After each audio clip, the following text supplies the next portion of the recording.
How to get more connections on LinkedIn. Hello everybody, welcome back to my channel. This is me Pivan Bisnath, and today I'll guide you on how you can get more connections on LinkedIn. Well, first thing first, in order to get more connections on LinkedIn is to upgrade your LinkedIn profile. Now if I open up my profile here, you can see I haven't added up much and I don't have any connections as well. I haven't verified yet as well. So you can see there is no any such connections here.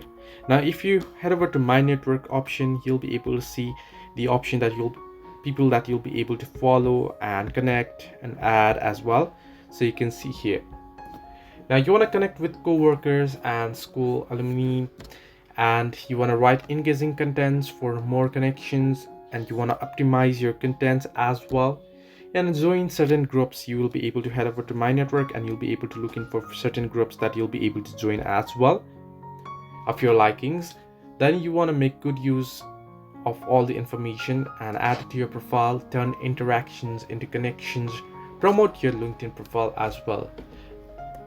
Now the most basic thing in order to get more connections is to stay active and have proper posting and connection as well. So this is the way that you can get more connections on LinkedIn. Hope this helped you. Do like and subscribe, and do not forget to leave a comment down below if you have any further issues.